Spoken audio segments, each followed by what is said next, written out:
So it's a great honor to introduce our first international guest, Mr. Dino Radončić. How are you doing? Welcome to Magna Podcast. Welcome, brate. Well, first of all, thank you guys for welcoming to your new podcast. I hope you guys it will be a great podcast, and I will be for sure a follower. And first of all, thank you for having me here. So tell us a little bit about yourself. What's your history? How did you get into playing basketball? Well, first I started in Serbia. Every kid first starts with soccer. So first I started with soccer. I had a long hair. My idol was Ronaldinho and all those things until I saw that I'm very tall, that people are asking me for passport whenever game I go, because I was like 30 centimeters more than my generation. So I started, one of my friends recommended a club in my city where I'm from, near Belgrade. And I just started, went to first practice, and I liked it. And since then, didn't stop. And what was your youth basketball career like? How did you start? Who recognized you as a skilled player? And how did you eventually end up being teammates with Melwin and at Real Madrid? Well, first, when I was in Serbia, I had in my region, I was the best player. And then clubs like Red Star and Partizan, Euroleague clubs, starting to call me to join their youth categories to work. They had a great program, but we sent a video to Barcelona, and Barcelona told me to come to trials. I had a 7 days trial. I was very nervous and all of those things, but I did it pretty well. So they were willing to give me a spot in under 15 team that year. And that year, me and my parents decided to go there. Even they didn't. Barca wanted me, but they didn't want to pay for my apartment, for all those things. So we had to risk 1 year and see what will happen.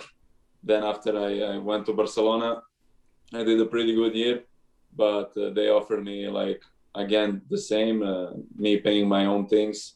And for us in that moment, it was very tough. So we just decided to go free agent, and then Real Madrid asked about my situation, if I was a free player. They called Barcelona to see if it's okay me joining them, because Barcelona and Real Madrid don't want to have any arguments about you're taking my players, I'm taking your players, blah blah blah. So when all was set up, I signed 3 years with Real Madrid, and then eventually got to play with Melwin. And you were 15 then, right? Yes, I was 15 when I signed with Madrid. So what was that feeling like, going to one of the biggest clubs, if not the biggest sports club in the world? Well, the feeling is amazing because in that moment they had an amazing team, because Luka Doncic was part of my generation team. They were kicking our ass in every game, and to join them, to be a part of that team, first of all, was very motivating for me, because I wanted to prove that I can play with them. And after, when you come and when you see all those facilities, all those little details that the biggest club in the world has, you eventually get to see how blessed you are just to be there. Melvin has told me a lot about you, but we're gonna get into that. I was just gonna ask you about, first when getting with the team, what were the tougher parts of playing? How did you start? Because obviously you're a scorer, you're a playmaker, you make things happen on the court. Did you start doing that right away, or did you try to ease into a role? Well, when I came to Madrid, I was in that under 16 team. I was the main guy, let's say, because Luka started playing with older guys. He was too good, and I was I was being the main guy, because that team, under 16, there were the 10 years that Real Madrid didn't won a championship, and a lot of players went through, Mirotic, Doncic, and all those guys didn't get to win it. So that year we won that, and that was a major success for the team in that moment. And we beat against Barcelona, and guys that didn't want to give me a good contract came to me and say congratulations. we made a mistake. So I was really happy. Did they own up to that? They actually did. Yeah. The main one of the chiefs for young categories came and said, I'm sad we didn't get to keep you. Congratulations, you're gonna have a great career. That's it. Some people have a tough time actually acknowledging that. There are some petty people.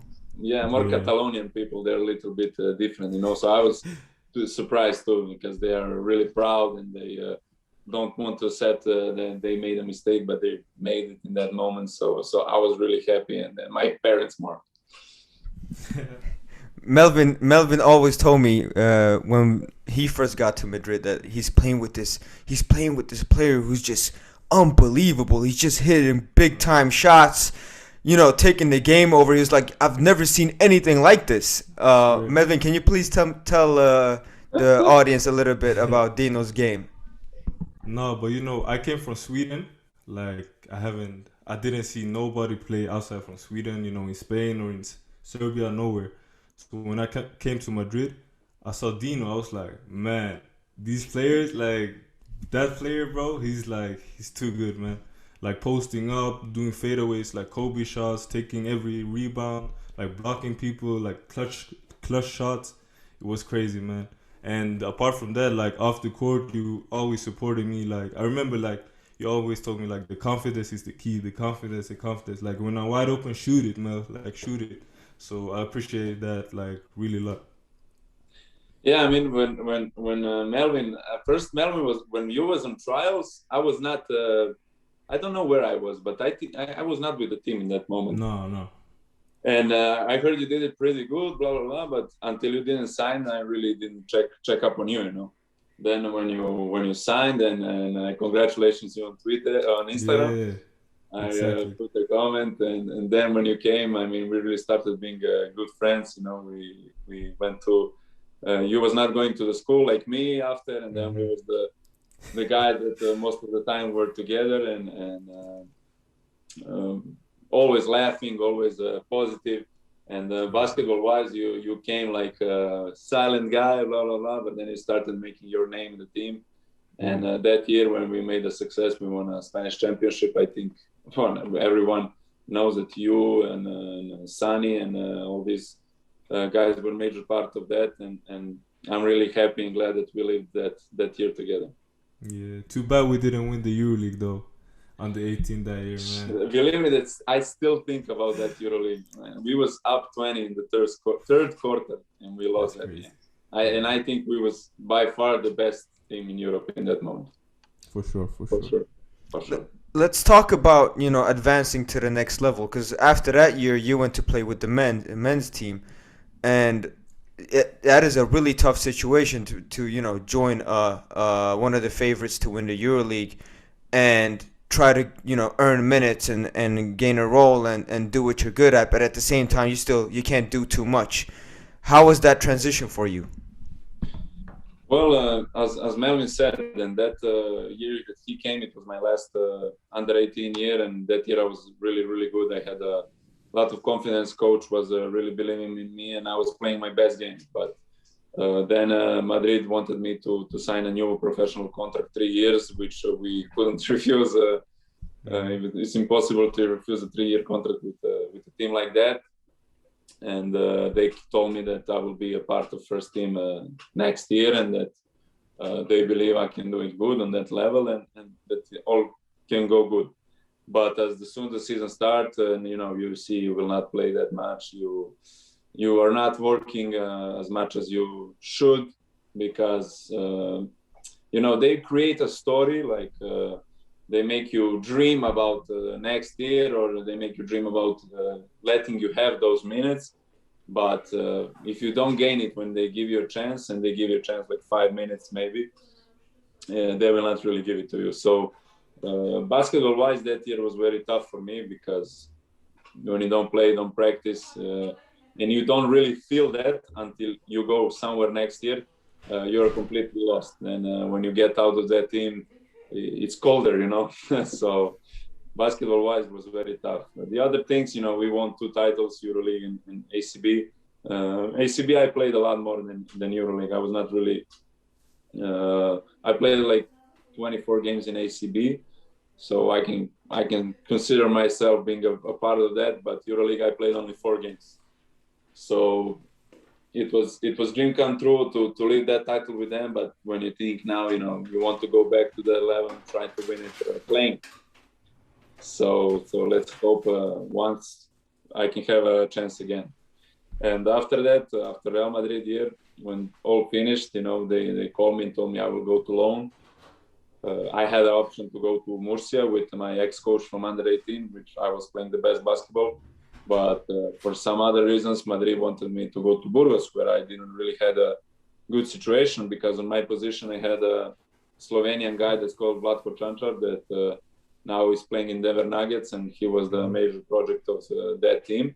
And all that didn't make sense, but you know, they make you go there because they're the ones who decided the end.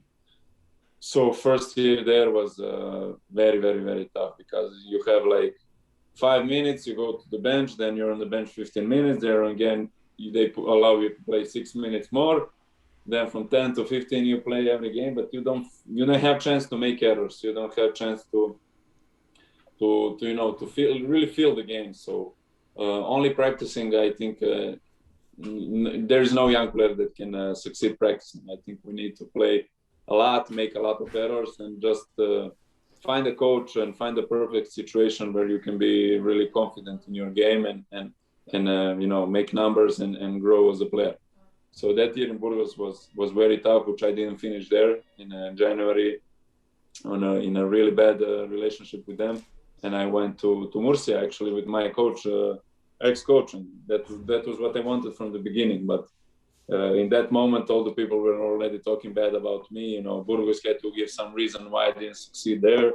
Then, you know, club has a major influence in newspapers and in other things, and they try to, you know, to kill me there, because I'm like the only guy that gets booed when he goes to Burgos. You know. So with 19 years, all those things happening to you, you know, it's kind of tough mentally, you know. And that year in Murcia, I went there, and after 3 weeks, that coach got fired.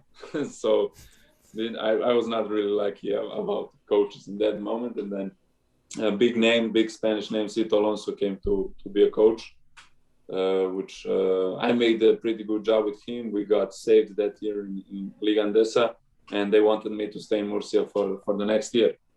So I just asked Real Madrid what was their plan with me. They said, you can come back, but you will not play, because they had contracts. Then I said, okay, let's break the contract. Let's finish the paperwork, and I want to sign with Murcia. Murcia offered me 1+1. So that's what happened. I signed 1+1 with them. The season started pretty good until I it started good. I was playing minutes, but those were not the minutes. And that was not the role I wanted to have, or that I have now on this team. And I was only cutting without ball, going to offensive rebound, and just play defense up and down. The usual run in transition, play cut weak side, corner shooting, extra wait for the extra pass. Yeah. But the worst thing that you think that's enough, you know, for good basketball. And that was not enough, you know. Not only that, because practice-wise, I can say the first 2 years when I was not really feeling mentally good, I was not working out as I should have. I was not physically good as I should have been. I was not taking care of my body or my nutrition as I should have been. And all those things at the end, you learn after, when you really fall and you hit your head in the floor, and you really get to know what went wrong. So Murcia all started good. As I said, I didn't play what I wanted, but you know, I was playing and I couldn't say nothing in that moment. But in January I got injured.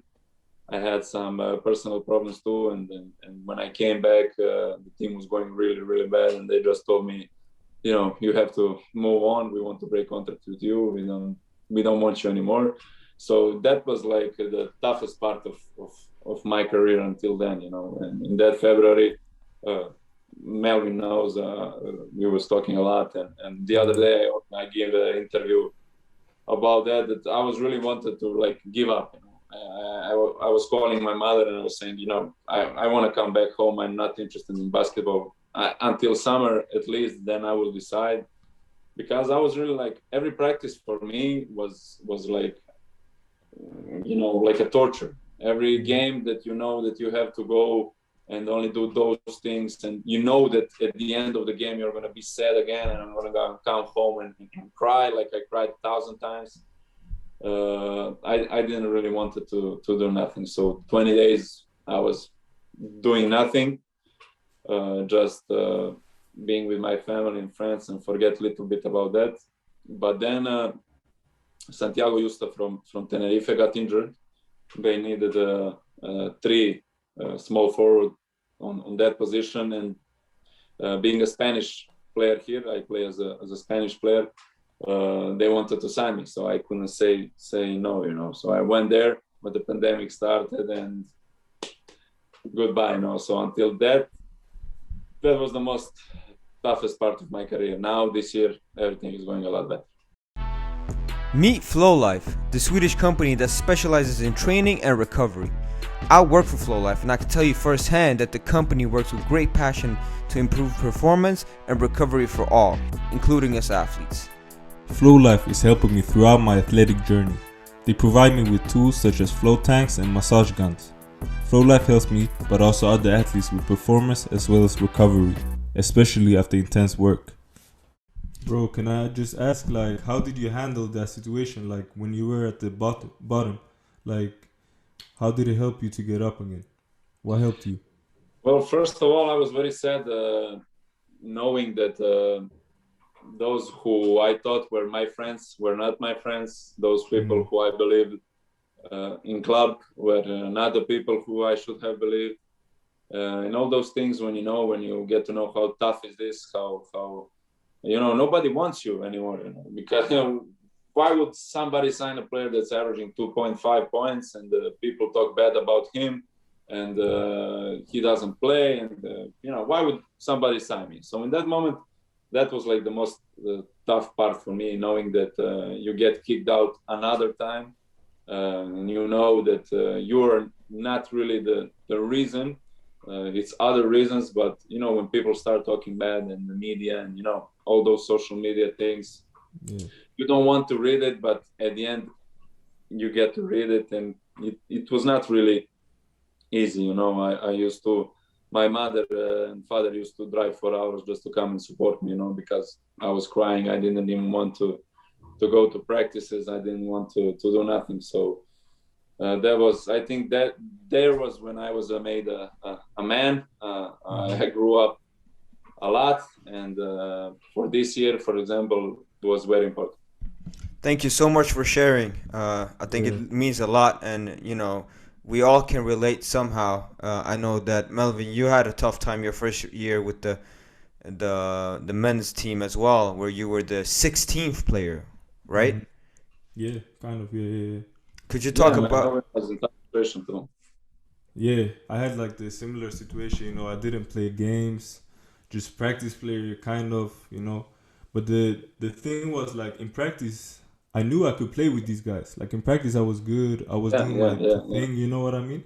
But then I never really got the chance, and I'm not blaming nobody. Like, if it's the situation is like this, it's like this. But I just wanted the chance, like, to prove that I can play with these guys. Like, ACB is my level, but it didn't happen, you know. So I just the problem on, is, you know what I mean? they most of it. I can't say now they lie to us, but most of it they want, you know, why they wouldn't have a young guy to say, hey, we have a young guy, we take care about our youth categories, we give him 1-2 years, doesn't matter, because, you know, they're Real Madrid, they are the biggest club in the world, they have money, they have power, they don't care, you know, they don't care about you. Okay, you're here, if you're good, great, if not, next, you know, and next will come, and that's the most toughest part. They make you believe you will have a chance, but eventually you don't have a chance, and you get kicked out, and then you have really to find yourself a good situation to come back to life. That is really tough as well, because I understand from the club's aspect, if they're trying to win, let's say a coach plays a young player, just a situation between a coach and the GM, he plays a young player, and that eventually leads to us, dropping 5 or 6 points in a run. He's going to get stressed out because he got a lot of pressure from management as well. So it just comes from top down with, winning situations where, especially where it's a lot of prestige, like in Real Madrid. But at the same time, like you're saying, then if you would have known what you were getting yourself into with, barely any minutes, not being able to be yourself, not play as yourself, not, living up to your own potential, just being a part of a rotation in a system, you wouldn't have signed up. So you probably would have wanted to go to another team where you could, elevate your game and be yourself and be happy playing basketball. Because honestly, I saw that, I lived with Melwin that year, and I saw him being unhappy and, not and frustrated, and, because he knew that he was able to do more. And he wanted to prove himself, but he got, like you said, that 1 or 2 chances. And if you don't deliver during 5 minutes, you won't get that same chance again. Yeah, you're 100% right. Everything you said, it's true. Because, for example, in that under 18 year I had with Melwin, I averaged like 30 points in the Euroleague. 40, bro. 40. That was amazing. But when you look after 5-6 months, I was having such a mental problems after only 5-6 months that when I was like thinking, oh, if I'm in the game and I have a layup, will I make it? I swear. Or if I dribble, if I'm gonna dribble on my leg or things like that, you get so confused. Your confidence goes. You don't have it anymore. Then it's all that pressure, because first of all it started with Luka, because when Luka was young, he entered with 16 years and he scored the 15 points. So he put the level very high, where some players, there will not be another like Luka, and it's impossible. So when you go out and you see what he does, for example, for me, that I was in his team that year, he goes out with 18 years and he makes 15 points. And then I come and I miss a layup. They score on me. I score 2 points. I miss 1 free throw from 2. You get totally lost. Then you go to home thinking you're nothing, you're blah blah blah, and that's when all starts. And with all those older players and with all the pressure you said to win titles, it gets more and more difficult. So you just get used to it, used to that situation. You started not taking care. For example, me, if I can go back at the time after that under 18 year, I would go to college, for example, or to a lower level club in Europe. I would prefer college because I would work out more. Because in Madrid, you live like in a dream. Everything. They do everything for you. They wash your clothes. You go have charter planes. You have best hotels. Wherever you go, restaurants, nightclubs. They know you. So when you get out of there, the situation is different. So. I'm just sad I didn't, when I was in Madrid, I didn't practice 10 hours a day. If I could go back in time, I would do that, because I was not prepared for what's coming. The thing is, and to be honest, I would say this. I think this might, practicing too much also physically is not going to do you any good. As Melvin's trainer, I've seen the repercussions of working out too much, and from other players. It's like what you said to Melvin before. It's all about confidence. I mean, if you know that, if you got confidence in what you do and you know you're good at what you do, if you get on the court, you only need a couple of reps to physically gain that advantage and becoming better. But once you start doubting yourself and you work your butt off and you put even more pressure on yourself, that and you might not even be physically fit to perform. And the thing is about being a young player, you need to make mistakes. Luka is one of the is going to be one of the best players of all time, and he's in the top 10 in the NBA right now. He's like, what is he, 22? So it's not fair to compare anyone to Luka, but young players in general, even if you're a star, you need to make mistakes. You need to be able to get scored on a couple of times. how are you supposed to learn? I mean, these guys are grown men. They're very physical. They come from some of them maybe come from college. They're 4 or 5 years older. Some of them have played 10 years in the league. They know what young guys are gonna make, where they're gonna make mistakes, and they're just gonna abuse you on the court. So I think you're 100% right there. Yeah, I mean, what I wanted to say with I would practice more of those things, because for me, you play a lot of games. They play a lot of games, Euroleague and League. So, for example, when they practice 1 hour, for me, with 18 years, 1 hour of 5-on-5, where most of it I'm on the bench, was not enough for me. But in that moment, True. You're not really aware of that, because you think, okay, I will have chance next year, and then I will work out. No, then Yes, yeah. late, So most of it, that. Definitely. When we met after the FIBA windows, you remember at the airport, you told me like the most important thing for a young player is to get minutes. Yeah. What do you mean about that? Well, me and you, for example, they sold us a story where you practice with the best every day. You will get better by practicing with Yul, with Rudy, with Luka, with blah blah blah. But that's not true. I think nothing can change the minutes in the game, because there is where you really feel the basketball, feel the physicality, feel the you get experience. Next time what to do better. Where you don't have to make errors.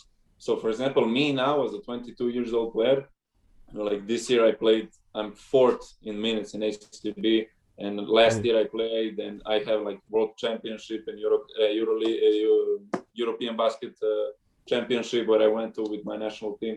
Now I feel like experienced player, already with 22 years. I can say it, but yeah, I have some experience. And for me now, it's more easier to play. I know how to get into the game. I don't do some excessive things. I don't force things, So now, for example, after I have minutes, it's better. And it was not only me and you. I think Mario Nakic had same problems too. This year, Boris Tishma had same problems where he wanted to leave, and now he's in Sevilla playing some more minutes. That's a lot better to him. Yeah, for sure.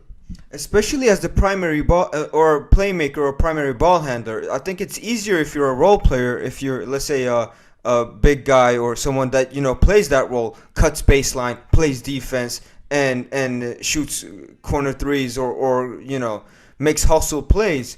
But when you're a ball handler and you need to make plays, you need to make mistakes. It's a lot tougher to be dribbling up the ball and keeping the whole responsibility of the team on your shoulders on every possession. Whereas you're a role player, you can be you wait for someone else to make a play for you or read the defense and stuff. So really, I mean, it's really great to hear your story, because I think I think a lot of young players, like you say, Dino, there's been a problem with youth talent translating into the professionals, especially in Europe, I think. Yeah, I think it's very, very tough, because you can't compare under 18 basketball and men's basketball, and more than that level like in Real Madrid. And as you said, one of the biggest problems is when I had the ball 20 minutes a game when I was under 18, and then you come to the team where they pass you the ball when they want, and because they also look you like a young player, let's not pass him the ball. At the end of the day, they think like that. So that was the most tough. And that one shot you have, you're supposed to make. How? Yeah. It's impossible. Not only is Noko one of the leading functional drink companies in the world, but they also work genuinely in the industry and supports us athletes enormously. The company is active in many athletes' routine, and their products have helped optimize performance the world over. Noko always support me, and their drinks are a personal favorite. One can is included before an important game or an intense workout. Noko is a part of my routine, and it helps me sharpen my focus even more. But bro, let's talk about this year. I mean, you killing ACB, bro. Like, I've been watching your games, bro. I'm so proud of you, like how you play right now. You just it looks like you're having fun, and like you have become way better, So how is it this year, and what's the difference? Yeah, well, this year, as you said, I have a great year, and I think one of the biggest reasons because of that is that I truly, you know, I truly grew up first of all as a human being, and I entered this year knowing what things I have to do to succeed in this league. And this summer I really had some offers like I wanted to get out of the focus, and I wanted to go to some other country and you know, delete social media, get back to life, enjoy basketball again, enjoy the work, enjoy the everyday. And there were some Lithuanian teams, Polish teams, German teams, but it was not really good offers. So I was waiting, and Saragossa called me. They wanted to give me 2+2, but they wanted to first year they wanted to send me on loan. Mm-hmm. So we was waiting about this situation here in San Sebastián because the team, because of Corona, the Leboro didn't finish, and they was waiting for a solution from trials if they're gonna make the Liga Endesa or not.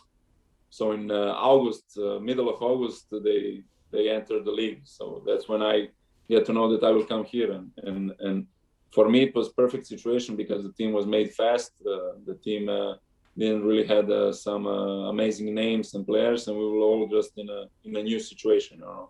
And from the first moment, coach, he was an ex-player of Baskonia and Barcelona and Panathinaikos and a lot of good teams, and he used to play my position. And character-wise, he was the same like me. You know, I talk a lot. I really get into it. I hate to lose. I would kill somebody when we lose. And you know, he was the same type of player. You know. So this year was perfect because at the beginning I started like a backup of your friend from national team, Will Magarity. But then by the time, well, as I was gaining confidence and I was playing better and better, I injured him in the practice. You can think I went to block and he went to dunk and I injured his shoulder. Oh, man. So in that moment is when I'm the only 4 in the team, and that's when I really started like playing a lot of minutes. Because there was games, for example, 45 minutes because of overtime. I played 43, and that's what I said about gaining minutes and confidence. That's how we will eventually make numbers, and that's how you're gonna shoot and make errors because the situation was also perfect for me. Then that was November, I think. I started playing really, really good. And then early January, our main guy Echenike, he was our center, he got injured. So another injury we have with the club and deficiency situation very bad because of Corona, less money than other years, blah blah blah. So they didn't sign anybody. So you know, like the most of it, I was in the good rhythm, and now I just kept that rhythm, and now I really feel like in this league I can really dominate, and that's the most important, you know. And when you feel like you can make, now I enter the games knowing I will make 10 points for sure, at least. Mm-hmm. So I think that is the most physical games. Psychological game is one of the most important parts in professional sports, and more when you're young. And the other things wise, I work a lot more. I do weight room a lot more. I lost like 8 kilos. I was really taking care of my nutrition, about my sleep too, about videos before the game. I'm working with one guy from USA, and he's really doing a great job for me. So very happy, and I hope I close out this year like best young player in ACB. That's amazing, Dino. That really is amazing. You know, turning a situation around like that, because both of you guys, I mean, your muscles know how to make 100 straight threes. It's all mental, honestly. You know, if you have the focus. So I'd rather have, like you say, you know, real good focus and workout and, you know, discipline outside of the court, and, you know, taking care of your mind and not being afraid of making mistakes, and then you end up, you know, living yourself to the fullest a little bit more. I think both of you guys have a situation like that right now where you feel like you can grow more. And Dino, we've been watching. I mean, Melwin usually sends me clips, and I usually send him when it comes up on the ACB. You had a tough hezzy jumper between the legs. I think it was between the legs the other day from the left wing. I was like, ooh. The one I go behind the back and then like step Oh yeah, that was tough. That was tough. That's when when those shots start popping up. That's when oh, he's gonna play. You know what's the best? Like, you don't know you can do some things until you try. So until I didn't try this year, I didn't know I can make some of those shots. And now more in the game, because I started doing it in practice because I saw the coach doesn't say nothing to me, and I started doing it. And now, for example, I'm a totally different player than I was a year ago. And people are talking about that. Like, how is that possible? How is that possible that some other coach didn't saw that? Like, I used to average like 3 points. Now I average almost 12. So that's a big difference, It's a big difference. And mentally wise, I would say now I feel really amazing. Last weekend I also scored against Real Madrid. They give me more boost now. 19, baby. 19. I want to score against them, And I do, even if I scored 19, I do think I could have made 25 points easily that game. And that's the most important for me, knowing that I can do more. And that way it contribute to your team playing better and, carrying a good responsibility in terms of, making winning plays. It really is nice. I was going to ask you about, what was I going to ask you about, Melvin? We were talking about before the interview.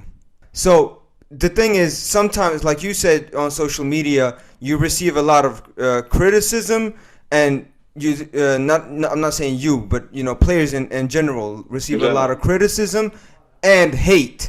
How and where do you separate, where's the fine line between hate and criticism? Well, after almost every game, I had like when you go to Twitter and you see people mention you, and you see on Instagram some comments, and you really don't want to watch that, to see that, but at the end of the day, it pops you out here, when somebody mentions it, so you can't get rid of that. So first, I turn off my notifications, like on Twitter. When I had a tough year in Murcia, for example, I turn off my notifications. Then I used to deactivate Twitter. Then I used to deactivate Instagram. Like, mentally, I had with social media, I had like a lot of, ups and downs. And I think it affects a lot of a player. And I think we are the ones that have to help each other and just don't watch those things, And knowing how much we work, knowing how much we sacrifice being out of home, all those things. I think at the end of the day, you have to learn about that too. Usually I would respond to some people, even cursing. I don't care. In that moment, I was not caring. But right now, when somebody talks bad about me, I just don't care, because I'm playing pretty good. I'm working good. I'm being a good teammate. I'm being positive, and nobody can talk nothing about me. And how do you separate, criticism from hate? Where do you know what, from what sources do you know where to take information and take it in and actually listen and analyzing what the person said, and when do you know, okay, no, I'm not gonna listen to that? But for example, the only people I get critics out is my agent, my father, and staff here. Nobody really gets to tell me how the things are going. My father was always the one that, even when I play good, he would tell me the things I did bad, and all the little details. For example, how I behave on bench. Do I give a high five to every player? All those things are important. How I behave when I make an error. How do I go back fast? When a player doesn't pass me the ball, do I go to offensive rebound?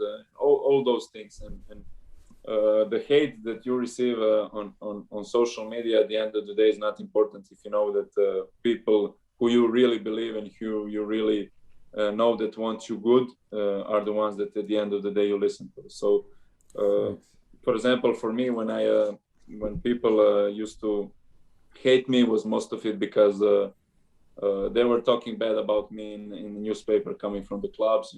It's all one circle.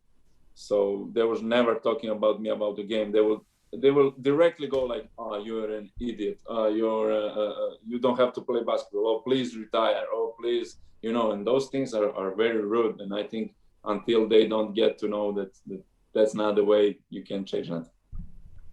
It sounds really healthy. Like you have a healthy relationship. I've had problems. Yeah, I think most people have had problems. My biggest problem when I was younger was I wanted to satisfy everybody, and that never works. You can't satisfy everybody. Melvin, can you talk a little bit about how you've handled criticism, or when to know that no, this is not criticism, this is just hate? No, but as Dino says, like on Twitter, bro, they only hating, man. They tag you, they say you're an idiot, you're so bad, why you play basketball? And it's from people like that maybe 50 years old, never played basketball before, just like being on their couch at home. And I'm like, why are you guys hating on me? Like, I'm trying to do something good here, Don't worry about me. Like, just worry about you, and that's what I'm thinking. So I just try to not read these things, and I just trying to like keep on working. That's all. Yeah, I always used to say to my father, for example, in Serbia, where we have Novak Djokovic, even he's a top tennis player in history, they find him some details to criticize him. So I told him, they will criticize me, him, everybody. So you just get to live with that. Don't read that, and that's it. I think, if you listen to the criticism LeBron James gets, he's the best. He's arguably the best of all time. One of, if he's not number one, he's number two for most people. And he gets a lot of criticism. So it's like you say, I think it's the duality of things. People will praise you, but they will also hate if something goes wrong. It's about keeping a balance between not going too high and not going too low, and keeping it going. Yeah, and the most important, have a really good support, from family and friends, because throughout your career and as a basketball player and as a famous guy, you get to see a lot of people that are your friends that want you to do good, but not better than them, Yeah. So there is always going to be people like that, and always going to be people that will try to not allow you to be successful in the things you do. So just learn to live without that, and try to go above that, because we are above that. If you're in Stockholm and you need a fresh cut, make sure to visit Ed Clip, the dopest barber in town. Visiting Ed during my off-season in Stockholm is an absolute must. Not only does he provide a very solid haircut, but you'll also walk away from the barbershop with a couple of wisdom richer. Visit his Instagram profile through the description below. Amazing. Do you guys think you will play on the same team again? Well, I hope one day. I hope so. I hope one day that will be a top EuroLeague team when me and my Melwin play. Yeah. That's the dream, bro. That's the dream. Yeah, how did you play? Like in the UA team, what was, like, how did you guys play together? Did you have, did Melvin call special plays for you? Bro, every play I called for Dino and just let him do his thing. And I was ready to shoot and play defense. That was what I did. Because we won like that, No, we had a great chemistry, but I think Melwin was more shy that first year than his second year. Because sometimes, Melwin would enter the game, ball, call plays, blah, blah, blah. But sometimes you could see like his talent and what he could do. He will make some moves and finish, and he will make some step back threes. And that's what you really could see what he can eventually do. So I'm glad that we had a great chemistry, and we really had a great team. But the most important is we are still friends, and the years are going to pass by, and the basketball is going to pass in 10, 15 years, but we're still going to be friends. And that's the most important. Facts, bro. Facts. Yeah, but hey, Dino, can I ask you about your relationship with Luka? Because I know you guys are great friends. So how are your relationship? Well, we was best friends that year in Real Madrid, and growing up, we were good friends too in residence. And eventually that last year was when we was like really, really, really best friends. He was knowing everything about me. I know everything about him. And we was spending a lot of time together. I remember it was not important. It was Monday, Tuesday, Sunday. It was not important. We would be together every day. Mm-hmm. And for me, the best thing is I got to see like one of the best talents, maybe top 10 talents we will ever see. I get to see him close. You know, for example, I don't know, basketball wise, for example, when I was 15, I remember Gustavo Yon told me like, "Hey, you see Luka?" I said, "Yes." He said, "Don't ever try to copy him or do things like him." So I said, "Why? I want to be like him. I want to play with you guys. I want to." He said, "Because he was born under a lucky star, and whatever he does he work? Does he not work? Is he fat or skinny? Doesn't matter. He will be the best player in the world."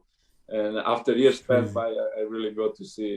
I really got to see that, because, for example, last year Luka, he was averaging like 15, 20 points, you know, and that's why when he got to see he will be MVP, and he was the MVP of the team and really the leader, and that's why he kind of said like, okay, I don't have really to work out 4 hours a day because I know I will make 20 points, and we was really kids in all of that, you know, kids in Madrid.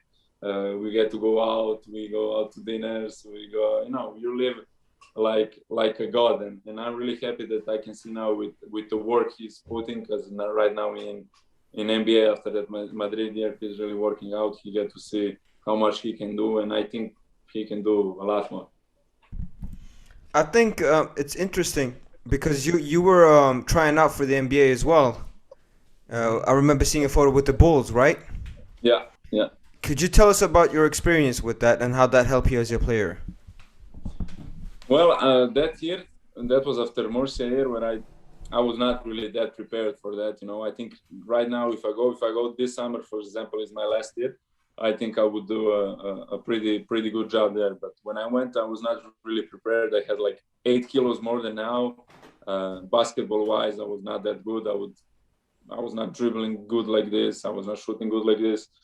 And I think I was not really prepared. But from what I saw there, really helped me like after, because when I get to go to the draft and put my name there, throughout my agency, I get called to go to Los Angeles to work out. You know, let's work out 1 week and let's wait if somebody is gonna call me for draft workouts. So the first time I get there, I had an individual workout, me and Jordan Poole. He was eventually drafted with Warriors, and there was like 6-7 scouts, you know, watching. So we were doing like 35 minutes, 40 minutes, like normal drills, like dribbling, shooting, static shooting, everything. And then I was not really tired. I was not making shots because this was my first day, and I was 9 hours jet lag and all of that.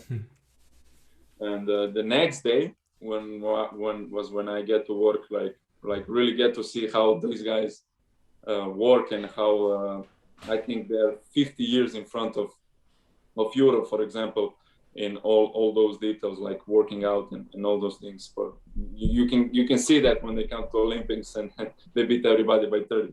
So that practice after that, I was practicing with Kobe White. He's now in Bulls. And 2 more guys. One is in the Miami Heat. I don't really remember how is he called. And 1 more guy that I don't know where he is now. But we used to do like I came after the season. I thought I was in my best shape. And we came there, and they was practicing from March since college stopped. And that was already late May. So they was at top level. And we would do a drill like 3-on-0, you know, this guy shoot, this guy dribble and pass, blah, blah, blah. And then we would start doing up and down, running, sprint, you know. So we would do 8, and I was already like dying. And the coach was like, okay, 30 seconds rest and more. And I was like, but this was not done. He said, no, 6 more. So we do pop, 6 more. He stops. 30 seconds. I was already late, like 2 laps late.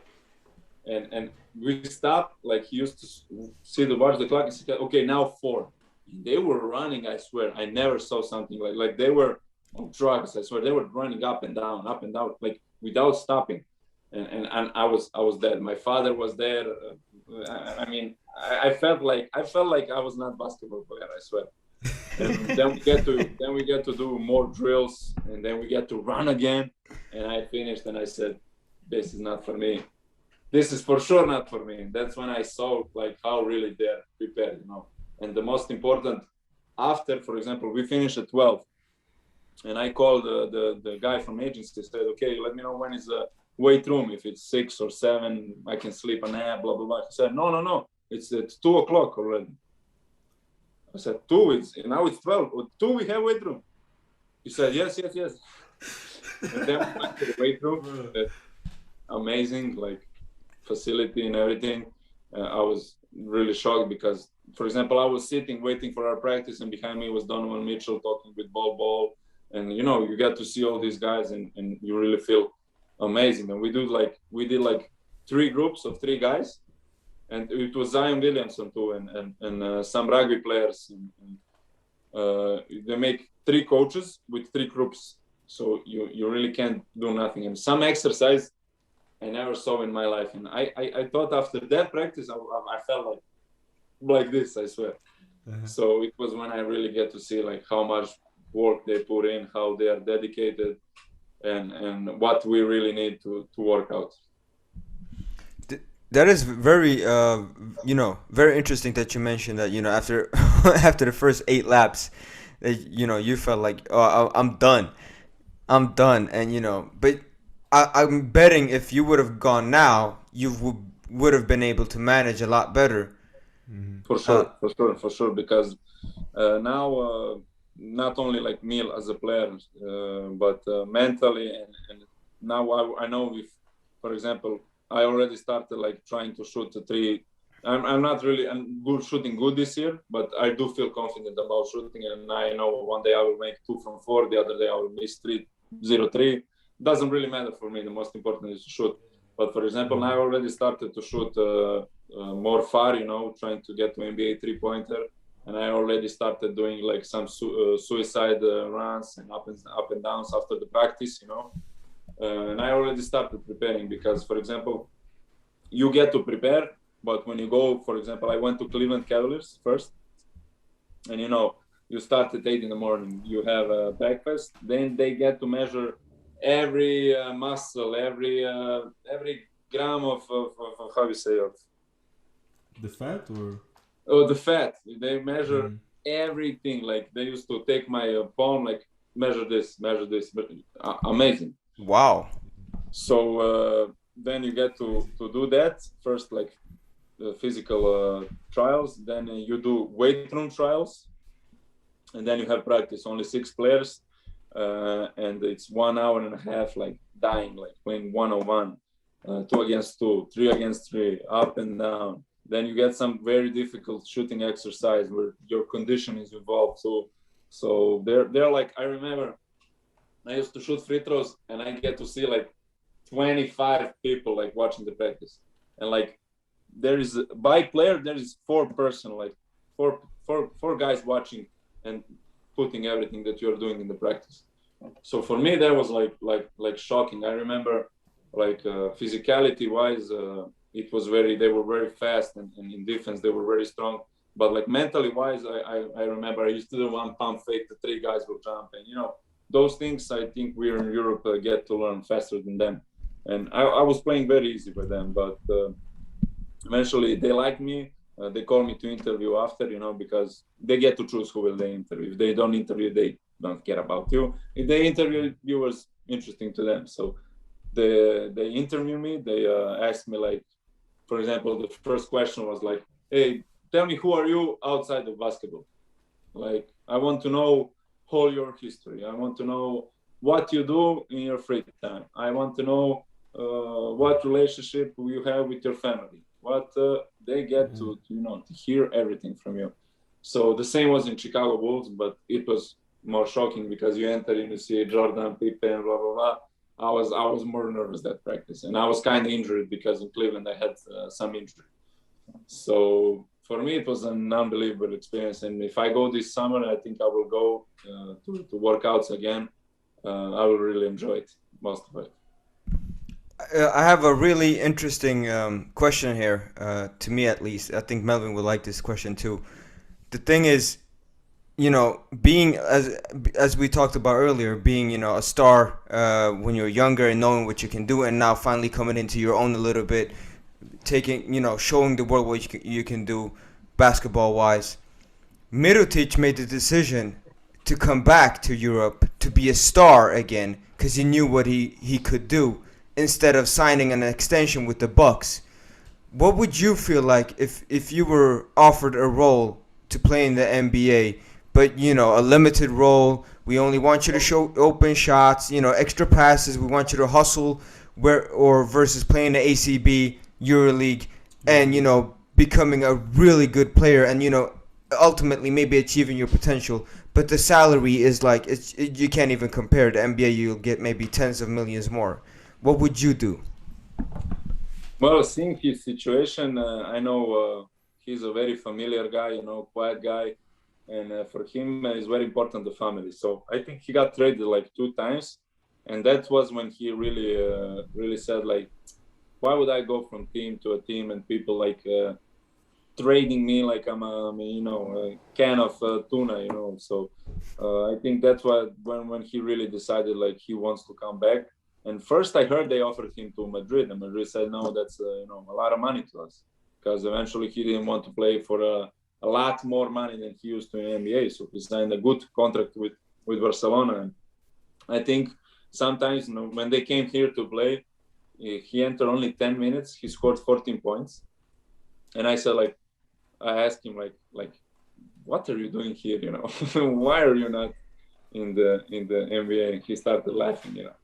So I think he wants to be like EuroLeague legend right now. I think he wants to make a big name here in Europe. And you know, we growing up like in Serbia and Montenegro, we really get to look, you know, Vlade Divac, Peđa Stojakovic, Bodiroga, and all those players that came. We used to idolize them. So I think he wants to be like one of them.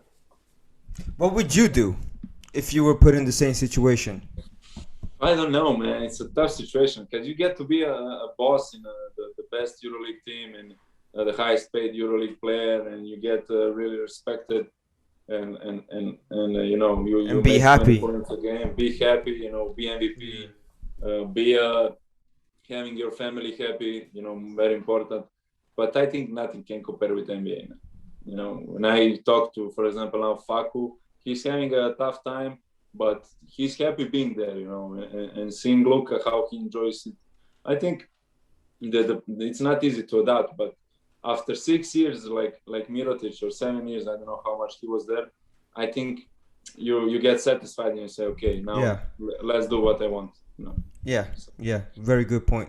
I think Facu had a nice assist last night. Yesterday, The look to Jermichael Green. Yeah, that was nice.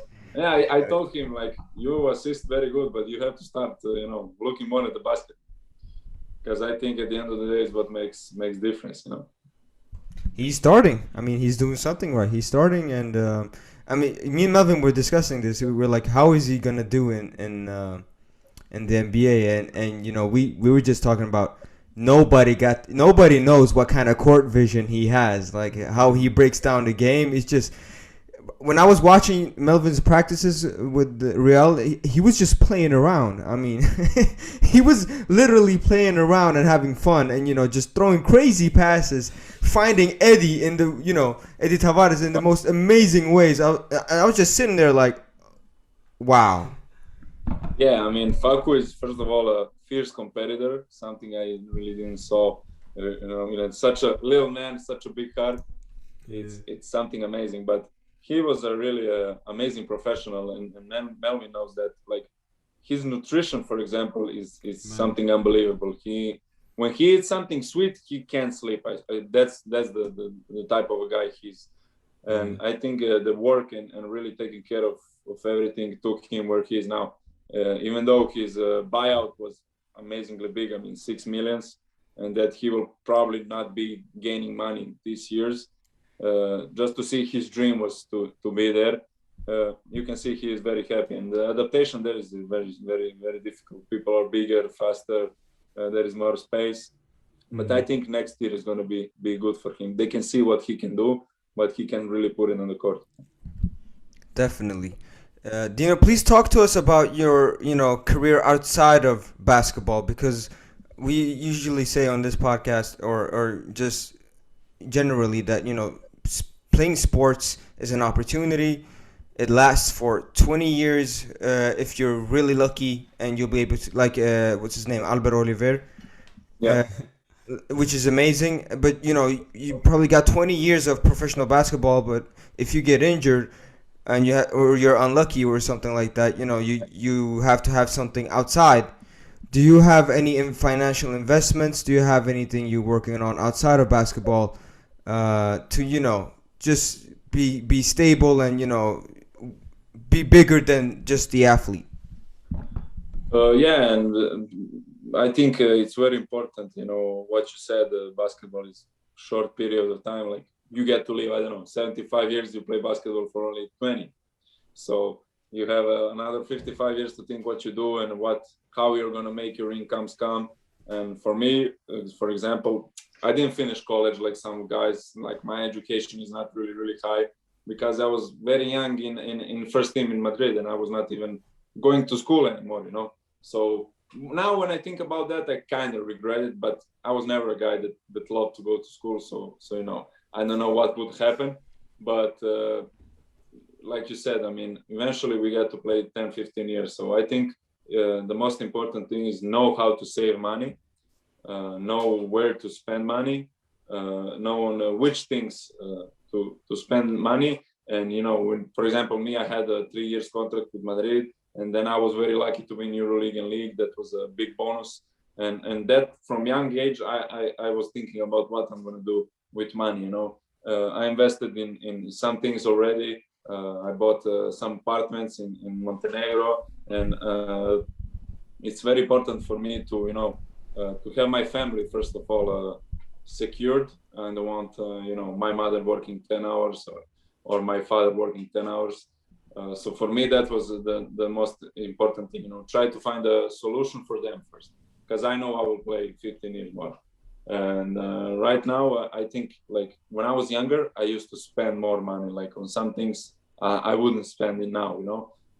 Like when we was young, Melwin knows, like in Madrid you get to spend a lot. You go to dinners, you go to nightclubs.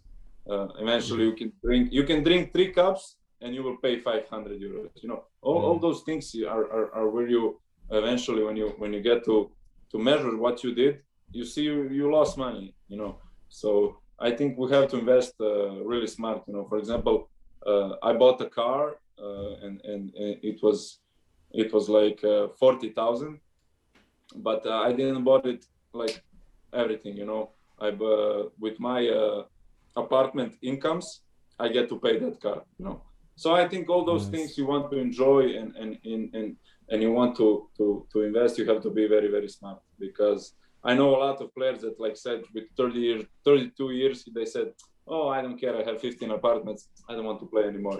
So that's the kind of peace I want to have when I get to those age. So I hope I will make good money and do that, because at the end of the day, we have to live on something. All this work and all this sacrifice, I think we have to make something out of that and not only spend like crazy.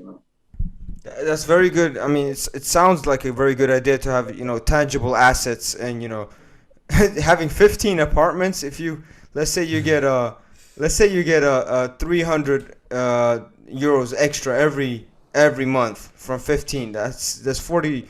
What's that? 4,500 every month Yeah. of just income, but from difference of what it costs you to have that apartment versus what they're paying in rent.